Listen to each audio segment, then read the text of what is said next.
जो और भी यूरोपियन कंट्रीज़ थी, जो स्मॉल स्मॉल कंट्रीज़ थी, जैसे पोर्तुगीज़ थे, स्पेन थे, डच थे, वो भी अपनी एंट्री पहले ही जो ईस्ट की कंट्रीज़ थी वो एंटर कर चुके थे इंडिया में। किसके थ्रू?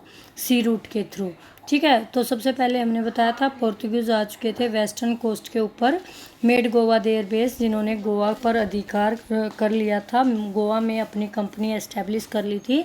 कब आए थे? कौन आया था? वास्को डी गामा, एक पोर्तुगीज़ एक्सप्लोरर थे जिन्होंने डिस्कवर किया था इंडिया को सी रूट के थ्रू। फिर आ जाता all the companies wanted to buy the same things such as 5 qualities of cotton, silk, paper, cloves, cardamom, मोम एंड सिनामन तो फ्रॉम द इंडियन मार्केट। देखो सभी 5 चीज़ें खरीदना चाहते थे, कॉटन, सिल्क, पेपर, काली मिर्च, क्लव्स, लौंग, कार्डामम इलायची और सिनामन दालचीनी। कहाँ से? इंडिया से। ड्यू टू द कंपटीशन अब ज़्यादा हो गया, कंट्रीज ज़्यादा है, सेम चीज़ खरीद रही हैं। Between these companies the price of the product were push, तो प्राइस क्या होंगे? हाई हो जाएंगे, विच रिजल्टेड इन रिड्यूस प्रॉफिट। अब प्रॉफिट क्या हो जाएगा? कम हो जाएगा। क्यों हुआ? एक ही चीज़ को खरीदने वाले 10 हैं, चीज़ एक है, तो क्या लगेगी? जो सबसे ज़्यादा प्राइस लगेगा तो उसी को वो सेल करेगा, तो जो प्राइस ज़्यादा लगाता उसको वो सेल कर देते। सपोज करो कि एक चीज़ आपको 10 रुपीज़ में मिल रही थी पहले, अब क्या हो गए? कॉम्पिटिटर ज़्यादा हो गए, उस चीज़ को जो 10 की मिल रही थी आप अपने शहर में उसको 20 की सेल कर रहे थे। ठीक है, अब वही चीज़ आपको इंडिया के अंदर 15 की मिलने लगी, क्योंकि कंपटीशन ज़्यादा हो गया, तो आपका क्या हो गया? प्रॉफिट कम हो गया ना। जो आप पहले 10 रुपीज़ आपका प्रॉफिट था, अब सिर्फ क्या रह गया? 5 रुपीज़। आपका खर्चा ज़्यादा हो रहा है और इनकम कम हो रही है। The only way by which the trading companies could flourish was by eliminating their rival क्या होते हैं? कॉम्पिटिटर, प्रतिद्वंदी। यानी कि अगर आपको प्रॉफिट कमाना है, क्योंकि सभी बिजनेस थे, व्यापारी के बनकर आए थे, ट्रेडर थे, तो अगर आपको ट्रेडिंग जो कंपनीज थी उन दूसरी ट्रेडिंग कंपनी को एलिमिनेट करना पड़ेगा, बाहर निकालना पड़ेगा इंडिया से, ताकि आपको क्या उसके प्रॉफिट हो उसके। अब ये यूरोपियन कंट्रीज़ हैं, ठीक है, यहीं से आए हैं ना वो, ये यूरोपियन कंट्रीज़ हैं। ये देखिए ये यूरोपियन कंट्रीज़ अब यहाँ किसके थ्रू आए? यहाँ से आए ये सभी ने। यहाँ पहले ये कौन आए? पोर्तुगीज़ आए गोवा। लेकिन सबसे पहले अगर हम ब्रिटिश की बात करें, ये लाइन है, इन्होंने मद्रास कालीकट के पास आए थे, ये स्टार्टिंग किया था। ठीक है, तो अब क्या हो गया? रिवेलरी अमंग यूरोपियन, सारी की सारी थी क्या? यूरोपियन कंट्रीज़ थी, मोस्टली क्या थी? यूरोपियन कंट्रीज़ थी। ठीक है, यहाँ से आए थे, सभी यूरोपियन कंट्रीज़ थी। कहाँ आए? ईस्ट की कंट्रीज़ में। ये सारी क्या हैं? ईस्ट की कंट्रीज़ में ये बिज़नेस करने के लिए आए। अब प्रतिद्वंदी ज़्यादा हो गए, सारे के सारे यूरोपियंस थे, क्या करेंगे अब ये? इनिशियली शुरू में the Portuguese and the Dutch were in control of the sea route. Starting में डच और पोर्तुगीज़ थे जिनका ये सी रूट पर कंट्रोल था। The British gain mastery over the Indian Ocean. अब जो ब्रिटिश थे उन्होंने इंडियन ओशियन पर पूरी तरह से अपना कंट्रोल कर लिया था। Trade route in the beginning of the 18th century. कब? 18th सेंचुरी की शुरुआत में। फिर in India factories were fortified to defend themselves against arm attack. अब क्या कहने लगे? जो ब्रिटिश थे, जो ट्रेडर थे, वो कहने लगे कि ज़्यादा हैं, हमें अपने माल का, अपने गुड्स को प्रोटेक्ट करना है, तो हमें अपने क्या बनाने पड़ेगी?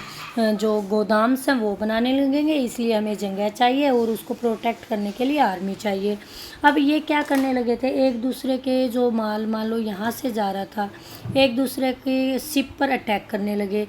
जैसे फ्रांस का शिप है, तो फ्रांस के शिप पर किसने अटैक कर दिया? ब्रिटिश ने अटैक कर दिया। ठीक है, उसको या तो वो डुबो देते वहीं पे या लूट कर ले जाते सामान को, तो इससे उनको काफ़ी लॉस हो रहा था। इसीलिए अब जो ये बिजनेसमैन थे, ट्रेडर थे, इनको क्या करने की, अपने आप को सेव करने की ज़रूरत होने लगी। सेव कब होंगे, सेव करने की ज़रूरत क्यों आई, क्योंकि ये इनका सामान रास्ते में ही क्या हो जाता था, चोरी हो जाता था। तो चोरी का ज़्यादा डर था, इनको अटैक कर लिया जाता था, इनके सैनिक मार दिए जाते थे। बिजनेसमैन जो थे उनको काफ़ी डर होने लगा था। तो इसके लिए उन्होंने क्या इस्टेब्लिश करनी पड़ी, अपनी आर्मी इस्टेब्लिश करनी। आर्मी के साथ साथ क्या, अपने किले मतलब गोदाम बनाने पड़े जहाँ पर सेफ उनको रख सकें। ठीक है, तो इनका काफ़ी खर्चा बढ़ गया। ठीक है, कहता है attack not so much by the local people और the rulers as by the rival company trading companies.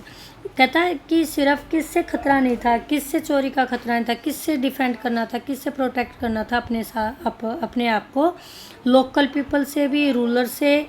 कहता है इनके साथ साथ जो रिवेल, जो इनकी कॉम्पिटिटिव कंपनीज थी, यूरोपियन कंपनीज, उनसे भी अपने आप को प्रोटेक्ट करना था, डिफेंड करना था। अब इसके लिए क्या किया, आफ्टर एडी, कब, 1600, each of the main European power the English. 16 तक जो मेन जो यूरोपियन पावर इंडिया में थी वो थे English, the French and the Dutch had form their own trading company, जिन्होंने अपनी ट्रेडिंग कंपनी बना ली थी इंडिया में, and enjoy the backing of their respective government to carry on trade in the East. और जिन सबको अपनी गवर्नमेंट की तरफ से हेल्प मिलती थी इंडिया के अंदर अपना ट्रेड, जो ईस्ट की कंट्रीज थी उनमें अपना ट्रेड एस्टेब्लिश करने में। The European trading companies began providing soldiers to local ruler. अब उन्होंने क्या किया, जो यूरोपियन ट्रेडिंग कंपनी थी उन्होंने शुरू कर दी प्रोवाइडिंग प्राप्त करना सोल्जर, सैनिक, टू लोकल रूलर, लोकल जो राजा थे उनसे, एंड इन रिटर्न, और बदले में gain concession from these Indian ruler, और वो इंडियन जो अपने सोल्जर्स जो हैं वो लोकल जो राजा थे उनको प्रोवाइड करवाना स्टार्ट कर दिए।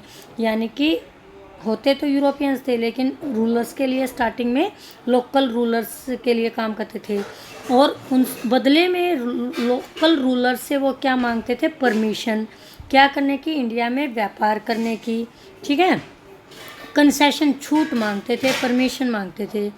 It stimulated rivalries among the Europeans power. अब इसने काफ़ी मतलब वो होता ना, प्रोत्साहित करना, ठीक है, उत्तेजित करना रिवेलवरी को, जो प्रतिद्वंदी थे, कंपटीशन था यूरोपियन पावर के बीच में, काफ़ी प्रोत्साहन मिला। There were thus fully equipped to face any eventually the finally use this arm might against the local ruler. जैसे ही उनको लगा, मौका मिला कि जो उनको equip to face any, eventually जब भी उनको मौका मिला, जब भी उनको टाइम मिलता, अवसर मिलता, वो क्या करते कि जो आर्मी उन्होंने एस्टेब्लिश की थी राजा की हेल्प करने के लिए, उसी को राजा के अगेंस्ट एक हथियार के रूप में उन्होंने यूज़ करना स्टार्ट कर दिया। कब, देखो क्या टाइम था, पहले तो वो परमिशन मांगते थे हमारे लोकल राजाओं से, प्लीज़ हमें ये करने दीजिए, हमें कंसेशन दे दीजिए, हम आपके लिए ये करेंगे वो करेंगे। अब क्या होने लगे, अब जो राजा थे, क्योंकि राजा क्या हो गए, वीक हो गए, कमज़ोर हो गए, और इन्होंने जो ब्रिटिश थे इन्होंने अपनी आर्मी को एस्टेब्लिश कर लिया और अपने आप को पावरफुल बना लिया। इनके पास रिसोर्सेज थे, न्यू टेक्नोलॉजी थे। अब जो हमारे लोकल राजा हैं वो किसके अंडर कंट्रोल हो गए, वो ब्रिटिश के अंडर कंट्रोल होना शुरू हो गए। Thanks, have a nice day. If you have any queries, any difficulties, you can mark the line, the topic, the points, any word, and you can ask in doubt class. Thanks, have a nice day.